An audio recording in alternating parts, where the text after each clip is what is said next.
I am Reed. I am 27, just an average dude. I've made tons of money mistakes in my 20s, and now I want to share everything I've learned to help you take control of your finances and your life. Man, I gotta be honest with you about something lately. I've been feeling like my brain is just not what it used to be. I am talking about forgetting why I walked into a room, forgetting what I was going to say mid-sentence, struggling to focus on a single task for more than like 5 minutes without grabbing my phone, and I am 27. I am not old. I shouldn't be feeling like this, right? But here's the thing. I started paying attention to what was actually happening, and I realized something scary. It wasn't aging. It was some health problem. It was overstimulation, pure and simple. Social media, notifications, endless scrolling, short-form content that trains your brain to expect a dopamine hit every 3 seconds. I was basically frying my own brain, and I didn't even know it. So I had to go back to my notes. I had to think about what changed, what was I doing differently that made my memory start slipping. And I found 3 things that genuinely brought me back. No supplements. No weird pills, no brain-boosting gummies that some random influencer is trying to sell you. Just real practical stuff you can start doing today. Let me start with the first one because this is honestly mind-blowing when you actually try it. It is called the Memory Palace. Sounds fancy, right? It is not. It is actually ancient. People have been using this technique for thousands of years. The idea is simple. Your brain is really bad at remembering random lists of abstract information, but your brain is really, really good at remembering places and stories. So instead of fighting your brain's natural wiring, you work with it. Here is how it works. You pick a place you know really well, your apartment, your childhood home, your office, anywhere you can walk through in your mind and picture every single detail. Then you take the things you need to remember and you place them along a path through that space. But here's the trick. You don't just place them there like a boring museum exhibit. You make it weird, you make it ridiculous, you make it memorable. Let me give you a real example from my own life. I needed to memorize a 24-word seed phrase for a crypto wallet.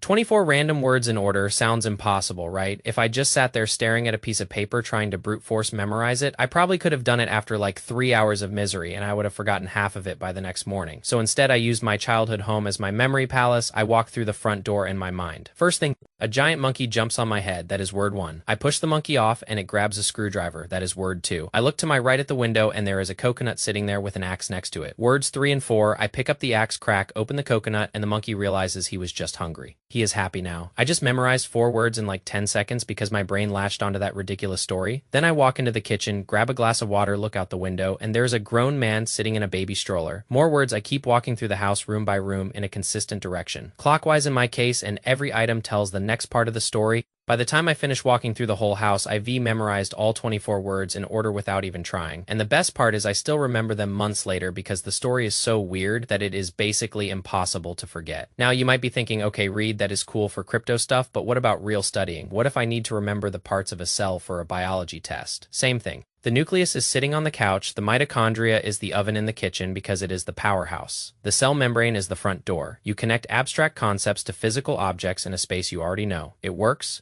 really well. One piece of advice though, go in one direction. Don't zigzag. Don't bounce around your house randomly. Pick a path and stick to it, clockwise or counterclockwise. Your brain needs that structure to lock in the sequence. Trust me, I tried zigzagging once and I got completely lost in my own memory palace. It was a mess. Alright, so that is hack number 1. Super powerful, especially if you are studying for exams or trying to memorize anything important. But let me tell you about the second one because this is the one that is going to help you every single day for the rest of your life. I promise you it is about negotiation and diffusing arguments. Now growing up, I was the biggest pushover you could imagine. I hated confrontation, I hated conflict, so I just let people walk all over me. I never spoke up, I never said what I actually thought. I let people take advantage of me because I was scared of making things awkward. That was not a good way to live. On the other end of the spectrum, you've got the bullies, the people who just yell and argue and try to dominate every conversation. Neither of those approaches actually wins in the long run. The real skill is learning how to navigate a disagreement so that both sides come out ahead. So let me give you 3 little tactics within this one brain hack. Number 1, do not sit across from someone when you are trying to negotiate or resolve a conflict. Sit next to them. Stand next to them.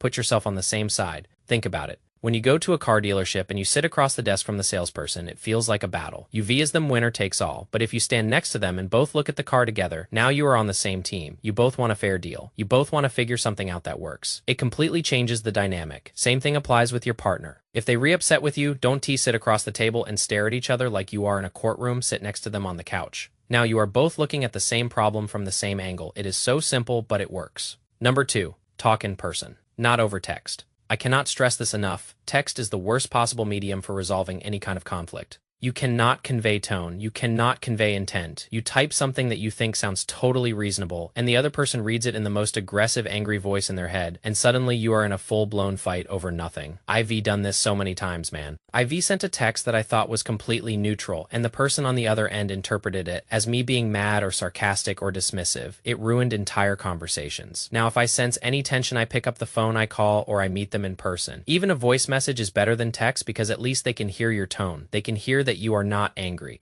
They can hear that you are trying to understand. This works with family, this works with friends, this definitely works with significant others. Trust me on this one. Number 3. And this is the most important one. Don't just put yourself in the other person's shoes. Actually understand what is motivating them. Most people walk into an argument thinking I am right and the other person is wrong, and they wrong because they stupid or uninformed or emotional. That mindset gets you nowhere. Instead, ask yourself, why does this person feel the way they do? What are their pain points? What are they afraid of? What are they trying to protect? Let me give you a quick story. I was with a friend once and we were in a conference room that was probably closed for the night. We weren't trying to cause trouble. We were just hanging out. A security guard came in and told us we had to leave. I was about to just get up and go, but my friend did something interesting. He paused and he thought about why the security guard was asking us to leave. Not just because the room was closed. The security guard was probably worried about losing his job. He didn't want to get in trouble. He had a boss who might check on him, so my friend calmly explained that we were being respectful. We weren't making noise, we weren't causing any problems, and we'd be out in a few minutes. He addressed the guard as actual fear instead of arguing about the rules. And you know what happened? The guard let us stay. Everybody won. That is the skill right there. Identify the real motivation behind someone's position and address that instead of just fighting about the surface level stuff. All right, so we've got the memory palace for memorization. We've got negotiation tactics for everyday life. Now let me hit you with the third brain hack, and honestly, this is the one that changed everything for me. It is so simple you might roll your eyes when I say it, but I promise you it works better than any study technique, any productivity app, any supplement you could ever buy. Here it is.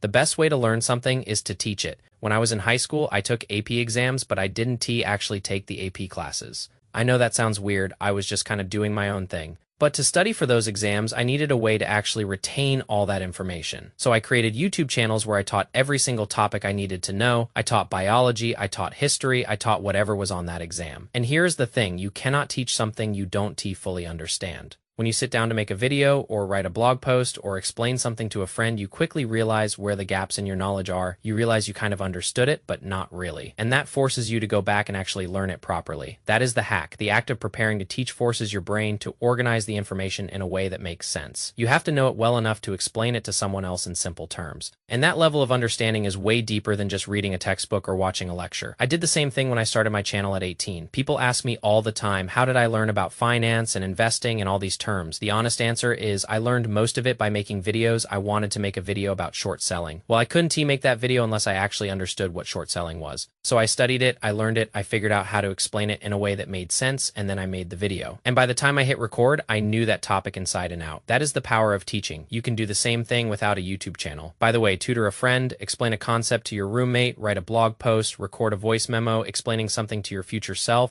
Any format works as long as you are actively organizing and explaining the information instead of passively consuming it. So let me wrap this up. 3 brain hacks. No pills, no supplements, no weird hacks that cost money. The memory palace for memorizing anything, understanding negotiation and diffusing arguments by sitting next to people calling instead of texting and actually understanding their motivations, and teaching as the fastest way to learn anything. These 3 things have genuinely helped me feel sharper, more focused, and more in control of my own brain. And if you are in your 20s and you feel like your memory is slipping or your focus is fading or you just feel like you are not as sharp as you used to be, give these a shot. They cost nothing to try and they might just change the way you think. Peace.